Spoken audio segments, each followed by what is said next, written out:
Let's get started. So the way the format's working is 2 minutes for each candidate to give opening remarks, and then we'll have alternating questions, 1 minute each. So how about we start with you, Teresa? Okay, let's try out this new technology. Can you guys hear me okay? Yeah. Good, I see at least a dozen people now. Thank you guys so much for having me. Thanks to the Tree Pack for making it possible for me to call in. I really appreciate it. I will keep talking. It sounds like there's a little bit of an echo, but as long as you can hear me, I'll look for thumbs up signs. Okay, good. I'm so excited to be able to join you today, and I'm really sorry I couldn't be there in person. I am still working full time, and I'm at a conference. We're talking about how we win back the Senate chambers and make sure that we have a Democratic majority so we can do things like create more parks, invest in schools, create good living wage jobs, and create retirement security. So I'm sorry I couldn't join you. As I mentioned, I work full-time. I'm at the Washington State Labor Council, AFL-CIO, and my background's in public health. I've worked at CMAR Community Health Centers, Children's Alliance, Department of Health, and Community Health Network of Washington. And I think all of these experiences have showed us that we need people to be healthy, but a health insurance medical card is really only 10% of what makes us healthy. The rest of what makes us healthy are the social determinants of health. Do we have healthy streets? Can we go to a park and play? I still play soccer on Wednesday nights with my husband on a team. We love our parks and natural resources in our community. And if we think about what makes folks healthy, it's access to good living wage jobs, thriving communities, access to parks and green spaces, and the ability to retire with dignity and to live in the city that we call home, where we work or retire. So for me, this is part of why I'm doing this, making sure that more of us can afford to live in the city that we work, looking at the issues of affordable housing and homelessness as public health issues, and wanting to create greater shared prosperity for all of Seattle. Okay, thank you.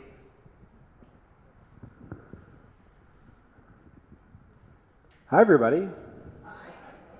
Thank you all so much for being here. I feel like, to be fair, I should just do it with my flip phone and just so you can see me on this, My name's John Grant. I'm running for the citywide position 8 seat.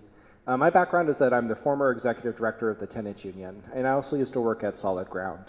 One of the big reasons that I'm running for office is that I've had a lot of experience watching the city kind of sit on its hands as we've seen development and growth push out generations of Seattleites from our communities. And we see other impacts too. We see the loss of our tree canopy. We see our parks not being properly funded and maintained. I think that these are things that, we really need a community voice on the city council for. And, one of the folks that endorsed me that I'm really proud of is, former council member Nick Licata. And what I really loved about Nick Licata is that you could go to Nick's office and say, Nick, we need X, Y, and Z. The community needs you to do this. And he didn't ask any questions about why. He would pull out a calendar and be like, all right, let's make a plan on how to make this happen, right? And I think that is the kind of community voice that we want to see at City Hall. We are seeing so much influence by powerful interest groups that are guiding the decisions of the city. And I think that we need a new direction. We need a direction that puts a focus on neighborhoods, that puts a focus on our community, and really addresses the kind of displacement and economic insecurity that people are really feeling right now. That's why I'm running for City Hall. I've had a lot of experience working with the city and also working against the city. And wouldn't it be an amazing thing if the city was there for us to kind of build community power and build a voice for neighborhoods so that we can make sure that we, not just, the folks coming into the city, but also the folks who are living here can prosper in place. So that's why I'm running for office, and I look forward to your questions tonight. So thank you.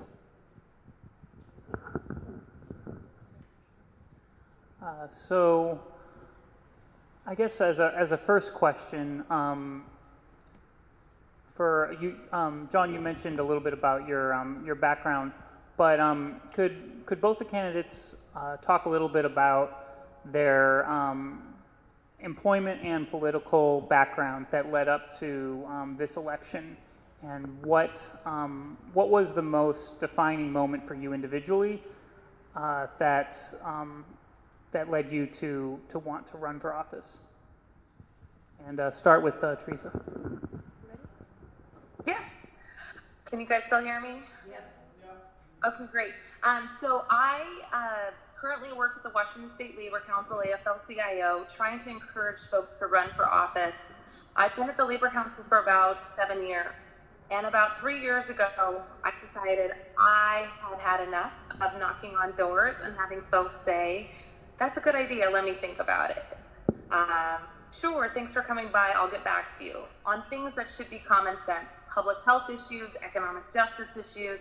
And so 3 years ago, I decided to change my role from being in Olympia full-time as the government affairs director and being in Seattle as well, advocating and lobbying for good policies at City Hall, to actually then asking people to think about running for office themselves. So 3 years ago, I started running a program called Path to Power, asking people to think about running for office. And every time I'd approach people, they'd be like, what about you? And I would always say, no, I don't want to do that. I want to keep encouraging other folks to run. And this year, people said, we really need you. With the Trump administration intent on taking away environmental protections, ripping away workers' rights, harming our health care, these are all issues that I care about. They asked me to stand up and run, and I said yes. But I've been advocating in the halls and on policy for about 15 years, and I finally said yes. That's the background.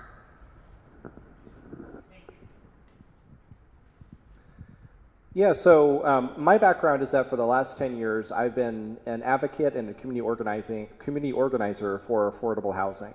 I was the executive director for 5 years at the Tenants Union of Washington State, and prior to that, I worked at Solid Ground, and prior to that, I worked at the National Coalition for the Homeless. And what that experience has really kind of demonstrated to me is that we really need to address this housing crisis that we're facing. We've had, it's almost going on 3 years now that we've had a state of emergency for our homeless population, and we've really seen no action to actually be bold about this. So I believe that this is really the crisis that our city is facing. If you visit my website, you can see that our platform is very broad, from municipal broadband to gender pay equity to protecting immigrants' rights. But the experience that I bring to the table is to really tackle one of the most forefront issues that we're facing right now, which is rising affordable costs, displacement, and also economic evictions. So this is really what I think we can tackle together as a community, and that's the experience and leadership that I would bring. Over 25 years ago, this state passed the Growth Management Act that allowed cities to charge developer impact fees for roads, schools, and parks, among other things. Seattle has not taken up that option, while over 80 cities around the state have done that. And we're now seeing the consequences with rising taxes imposed on people who have lived a long time in the city, trying to pay for these services, for building schools, for parks, etc. We need a change. Would both of you support going to actually assess developers for the impact fees, that the cost that they are putting onto the community, rather than foisting it back onto the taxpayers that already exist in the city and have paid for the services that are here now? My turn? Okay. So it's right in my literature. We needed impact fees yesterday. And I'll tell you why. Because when we don't assess those impact fees in the private sector, well then guess what? We have a backlog in maintenance, and we have a backlog in sidewalks not getting built. We have a backlog in our infrastructure costs. And what happened just a few years ago? We passed the Move Seattle levy. That was $930 million to go towards our infrastructure. And city officials were scratching their heads and being like, "Gosh, how did we get so behind in all this money?" And the reality is that we've been leaving hundreds of millions of dollars on the table by not assessing impact fees over the last 3 decades. That means all of you are paying it, right? And when we actually talk about this issue, this is a real fundamental question we have to ask ourselves. Should the private sector be paying its fair share, or should the public be bearing all the costs? I'm making a commitment to you that in my first year in office, I will pass an ordinance to implement impact fees that year.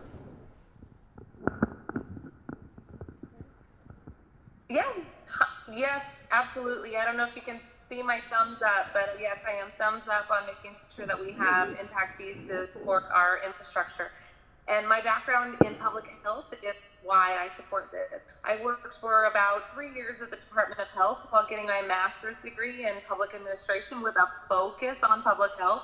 And my main area there at the Department of Health was safe, walkable neighborhoods, safe routes to schools, making sure that those who have walkers or strollers can use our sidewalks. And if you just think of sidewalks alone, we don't have enough infrastructure in our community. I'm also interested in the public health impact of how does the development and the new increase in the population affect our sewer system, our streets, our basic infrastructure. So I'm all thumbs up if you guys can see my little thumbs from there. Thank you. Okay, so this next question is related to parks. The Parks Department has decided not to purchase new park land in downtown because of the cost. What are some solutions to create more green space downtown, and how should we pay for it? Let's start with Teresa. Okay, great. So I may have mentioned that I still play soccer on Wednesday nights, and I love playing soccer. I used to be on a team called Public Stealth because we're all public health advocates, and now I'm on a team that plays on Wednesday night. We do not have enough parks throughout our city to meet our community needs. I end up playing soccer at 10:15 at night, 9:45 at night. We don't get home until 11 p.m. This is not good for families. It's not good for folks like me who don't have a kid yet but need to get into bed for the work that we need to do the next day. But yet people want to have social cohesion. They want to be physically active, and we don't have enough parks throughout our city. So I'm very interested in expanding the number of parks that our city has, the number of park programs that our city has, so that more people can get into structured play. And I'm also interested in unstructured play. There's a lot of folks who are coming to our community, many of whom are refugees and immigrants who don't sign up for the co-rec league that I'm in. And we come to those fields to play, and it's really inequitable, and I would say unfair that we are asking people to step off the field just because they're not in a co-rec team. They should have enough fields so that all of us can play. So yes, I'm interested in more parks. I'm interested in structured play, but I want to partner with the Sounders, who have been working on a program for unstructured play as well for immigrants and refugees and families who are not going to be in co-rec to play. So, one of the big things that's changed with our park system was that we've had millions and millions of dollars of backlog in maintenance. Never mind expanding, our park system, which I do support. But one of the things that we changed recently is that we voted on creating a parks district, and the board of the parks district are your 9 city council members. So when we talk about actually making sure that there's resources to expand park services, we really want to hold the folks that are actually the decision makers accountable. And one of the things that I would like to see is that we go back and look at the formula on how properties are being assessed, because there's a petition going around that's supported by neighborhood groups to actually increase the revenue for our park system using our new parks district, and I support that. Not only is it a matter of expanding access to parks because it's a public health issue, it's a matter of equity, but it's a matter of also addressing, the backlog and maintenance issues that are going in our park system. So, I live, some people have never even heard of the neighborhood, but in Brighton, which is, just north of Othello, basically, and south of Columbia City. Nobody knows that neighborhood? All right. Well, we Brightonites are very proud. So, but there's a park right by us that's Othello Park, and it's a beautiful park, and it requires a lot of upkeep and maintenance. And we know that the city, I'm out of time, and we know that the city has the authority to allocate those resources to make sure that we fully address and expand parks so that the entire city can benefit from those assets. Currently, trees and urban forestry maintenance and protection is overseen by 8 different city departments with frequently conflicting missions. The city auditor in 2009 stated that the city's current approach to trees lacks top management. Unifying all city departments behind a single division through clear and demonstrated leadership of the Office of Sustainability and Environment was recommended. Would you support unifying tree and urban forestry management under a single department or agency like the Office of Sustainability and Environment, maybe making it a city department or a city forestry department that does not have a conflict of interest in protecting trees as DCI does? The thing here, they mentioned DCI has a mission. Its mission is to help people build in the city. Its mission is not to protect trees. So it has this conflict of interest.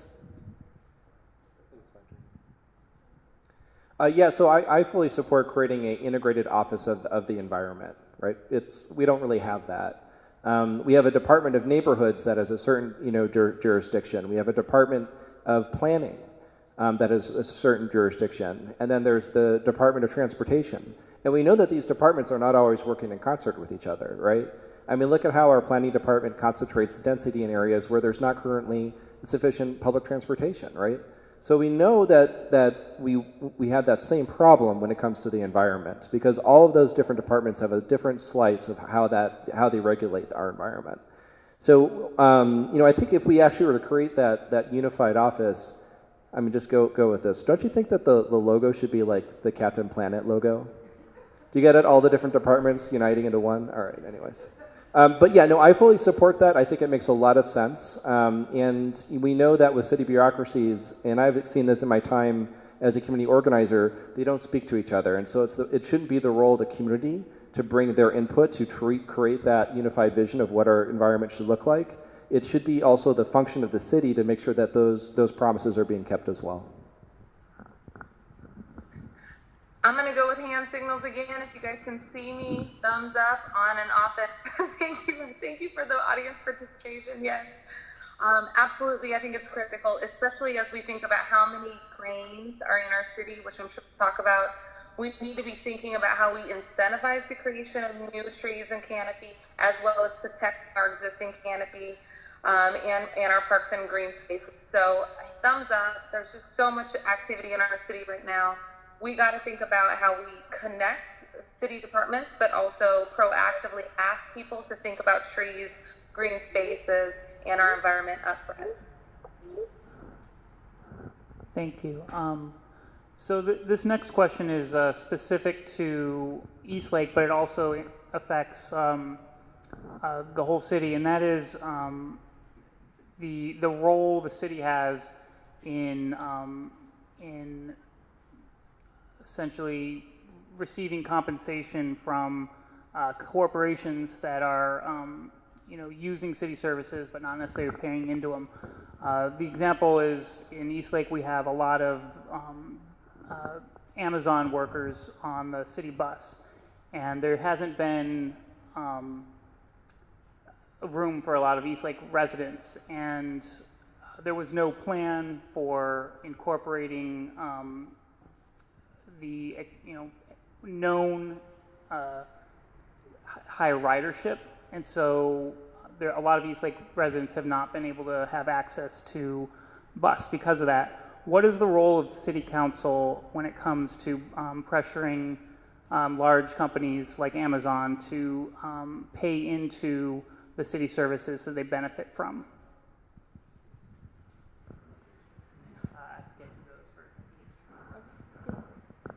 That's me. Hi, guys. So we've already talked a little bit about impact fees. I'm very interested in making sure that we have the infrastructure that meets our community needs as well as responds to new development. But something that's on my platform that I encourage folks to take a look at is what I'm calling a social equity impact statement. We already have environmental impact statements. When I was at the Department of Health, we implemented a health equity impact statement for all pieces of legislation so we could look at the impact, especially on our communities that were most vulnerable and had the worst health outcomes. I would like to see a health equity impact statement or an environmental impact statement approach to new development, and that's why I'm calling for a social equity impact statement to be used in the city of Seattle. So it's not just looking at housing, which is critical right now. It's not just looking at the environment, which we all want to protect, but it's looking at things like infrastructure and then social benefit back to our communities. And I'll give you one example if I have 2 seconds. One example might be the example of Fresh Market, who is a grocery store that purports to be like Whole Foods or like PCC, but they're funded by anti-abortion, So the anti-LGBT 2 minutes is up. allies. And we need to actually invest in our community to make sure that we are creating a public space that works well for us. So I'll stop there. I see my time out of sync.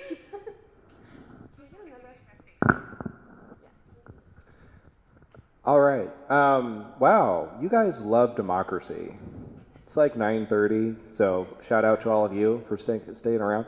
So the question, what was the question? The question was, how do we get Amazon to pay? Let me tell you. So the real problem that we have here is that Amazon is actually dumping about like $300,000 into these local races, and they know that there's a reckoning coming, right? They are having significant impacts on our infrastructure, on our transportation, on our housing, on our environment. And, Jeff Bezos doesn't see that he has a role in that. I think that that's a problem.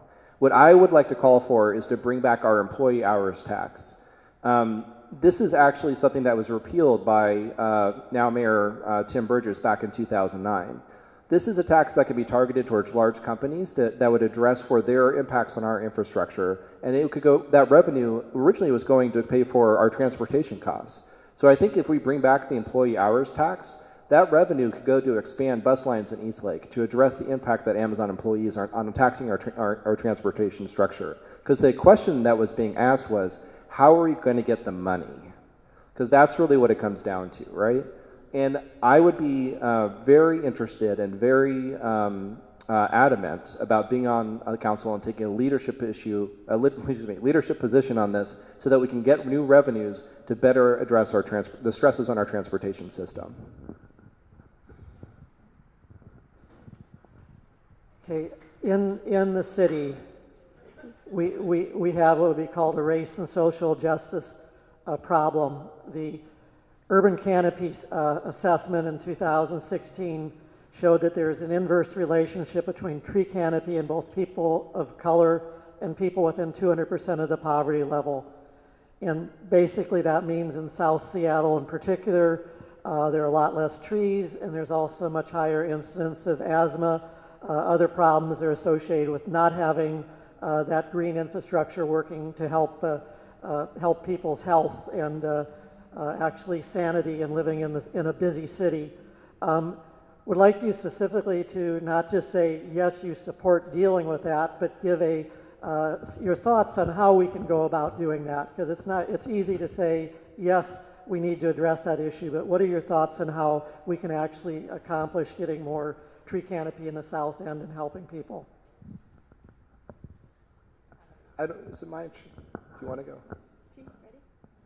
Yeah, and I actually see the timekeeper now, so if you could keep me on the timekeeper there, I make sure to stay on. So I think this is a critical issue, and specifics are important. One of the things that I would like to do to make that we're addressing the health of our community is by expediting processes that we have in our control that actually impact folks' health. That means, of course, planting trees and having more green space in our community. But one of the things that I think we can do right now is make sure that make sure that the Metro Transit system that runs through Seattle gets off of the diesel and carbon-heavy gas and go to full electric. And what King County has done is they've decided to invest in full electric grids, especially in their communities that are the lowest income and the most marginalized. So I would love to see us do something that expedites the process to get us onto a green transit electric system now, and focus especially on our communities that are lowest income, communities of color, and most marginalized. Again, my background's in public health, and one of the reasons that I'm running is that throughout Seattle, we should not have our health or our health outcomes and our life expectancy determined by where we live. So just to repeat, if it wasn't clear from that, the question was, what are we going to do to actually address the disparity of trees that exist in the south end compared to other parts of the city? And let's also just remember that if you live in Laurelhurst versus if you live in South Park, the lifespan difference is about 13 years, right? I mean, that is atrocious. And, I live in the South End, and, I see this too. And I think one of the real things that we have to do is that in the Rainier Valley, we are going to see an explosion, and we already are seeing an explosion of development driven by the new, well, it's still new to me, but I guess it's been there for a few years, but the light rail line, right? And with that development, there are a large swath of our tree canopy that just gets pulled out, and we don't know what's gone because the city doesn't know what it doesn't know. So one of the things that I think that the city should do is require a permit for those trees and actually track what is a tree canopy and where are they, and require the developer to replant trees elsewhere in the neighborhood or elsewhere on the property when they are actually going to be removing that tree canopy. And maybe even make it a 2-for-1 deal, right, so that we can actually expand the tree canopy. Now, we don't get that because right now the city isn't tracking it at all. And I think that that's something that the city should be really taking more leadership on and not just let the canopy disappear like this. I think we can do one more question, and then we're gonna close up. So the last question I have is related to the democracy vouchers. This is just a sort of general question. I'd just love to hear your experiences with the democracy vouchers. What's working and what isn't, and how should we expand this to other parts of the state? I think it's awesome that we're the first city to do this, and I'd love to hear your thoughts on it. Okay, great. So I will say that the democracy vouchers have been extremely helpful for me. I am not rich. I did not grow up wealthy. I am a renter in Seattle, and I'm still paying student loans. I just got married last month. I've been married a month and 1 day now. And my husband and I have been looking to try to buy in Seattle, and we would love to try to buy a place, but right now the market's not affordable. So one of the reasons that I decided to run was to try to make it so that more folks like me, more folks like the retirees in our city right now who want to stay here, working families who are here, and those who want to come one day can actually afford to stay in our city and not just have a home and a job, but thriving communities, walkable neighborhoods, and parks to play in with green canopies. The reason that I think that this year enticed me to run is that the democracy voucher program to me meant that I could only pay $250 like every other person that's contributed to my campaign. I am not taking any corporate donations. 80% of our funds came from democracy vouchers, and it's been a win. I got some lessons learned. I'll pass those on to the city, but so far so good. Democracy vouchers, they're great, but they didn't fix our democratic system. We still have an influx of money in our politics, and I think that it is a corrupting force. We have seen in this city council race over $200,000 of outside spending in support of my opponent. I do not have that kind of outside support. This campaign is 93% funded by democracy vouchers. And our average dollar donation is $21. That's better than Bernie Sanders. And I'll tell you what, that matters. My opponent has said that she doesn't take money from corporations. That's technically true. But she did take the money from the CEO, a developer named Maria Barrientos, who was actually one of the chief architects of the Grand Bargain that resulted in upzones across the city. Now, that's a problem, and that's a signal to you about how strong a candidate's going to be at actually fighting for affordability and fighting to hold developers accountable when we're talking about anything from affordable housing to impact fees to our tree canopy. I've taken a pledge not to accept any money from developers, and this is a campaign that is run and fueled by the community, and that is the choice that's before you, and that is the voice that I think that we need on City Council. So I ask for your vote, and I ask for your support. Thank you. It's been a long evening, and so we'll do the softball question here. The wrap-up is just you can quick say your favorite tree experience. An easy question. Me first? Okay. Hey, everyone. I'm really sorry I couldn't be there. I appreciate your time. One of the things that I think is important in addition to maintaining trees is honesty. And right now, I have the support of folks across the city, including Attorney General Bob Ferguson, Camilla Giafal, and John mentioned Maria Barrientos. My favorite tree experience is actually working with Maria Barrientos right now, who is a below market rate housing developer on a north lot of the Pacific Medical Tower. You guys remember the Pacific Medical Tower, the old Amazon building?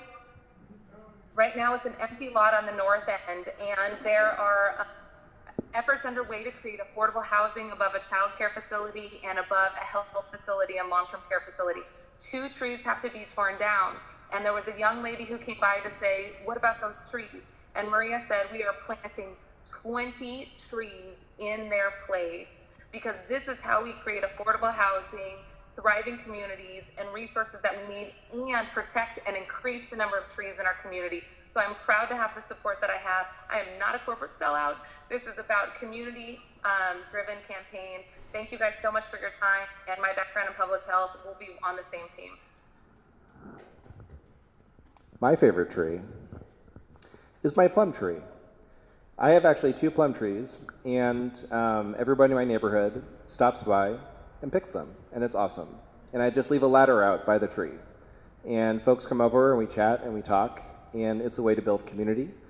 And even folks, I have one of my neighbors is a Vietnamese family. They, we don't speak the same language, but they come over and we pick plums together, and it's really a beautiful thing. So I think that that's the kind of community that I want to see in Seattle. That's the kind of community that I want to build at the grassroots level, person to person. So if that's the kind of leadership you want to see at City Hall, I ask for your support. Thank you.